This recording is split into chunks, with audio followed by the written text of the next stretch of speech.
সহিহ বুখারী 5971 নম্বর একটা হাদিসের মধ্যে, এই হাদিসের মধ্যে হযরত আবু হুরায়রা রাদিয়াল্লাহু তাআলা এই হাদিসটি বর্ণনা করেন।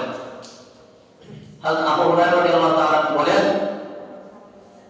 عن أبي هريرة رضي الله تعالى عنه قال جاء رجل إلى رسول الله صلى الله عليه وسلم, এক ব্যক্তি আল্লাহর রাসূল সাল্লাল্লাহু আলাইহি সাল্লামের নিকটে আসলেন।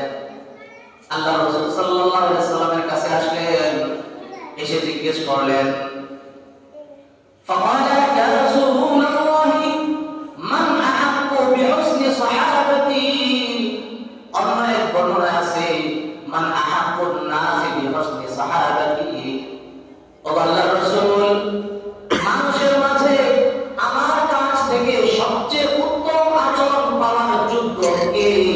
কোন ব্যক্তি আমার কাছ থেকে সবচেয়ে বেশি ভালো আচরণ পাবে? আল্লাহর রাসূল সাল্লাল্লাহু আলাইহি সাল্লাম জবাবে বলেন, ক্বালা উম্মুকা, তোমার মা। এরপরে ওই লোক জিজ্ঞেস করলেন, ক্বালা মান, ক্বালা সুম্মা মান, এরপরে কে? আল্লাহর রাসূল বলেন, ক্বালা উম্মুকা, তোমার মা। ওই ব্যক্তি আবার পুনরায় জিজ্ঞেস করলেন দ্বিতীয়বার, ক্বালা সুম্মা মান, এরপরে কে? ক্বালা উম্মুকা। আল্লাহর রাসূল সাল্লাল্লাহু আলাইহি ওয়াসাল্লাম তৃতীয়বার বললেন, তোমার মা। এরপরে আবার জিজ্ঞেস করলেন, ক্বালা সুম্মা মান, এরপরে কি? এরপরে কোন ব্যক্তি? আল্লাহর রাসূল এবার বললেন, সুম্মা আবুকা, তোমার বাবা। সুবহানাল্লাহ বলেন। আচ্ছা বলেন, বাবার কথা কয়বার বললেন? একবার। মায়ের কথা কয়বার বললেন?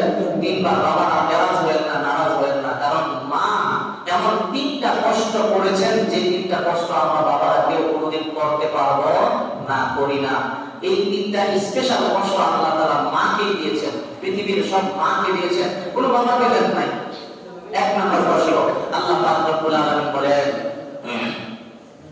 হামালাতুহু উম্মুহু কুরহা, আল্লাহ তাআলা এক নম্বর বলেন যে মা সন্তানকে গর্ভে ধারণ করা কষ্ট সহ্য করেছে, পেটে ধারণ করা কষ্ট সহ্য করেছে।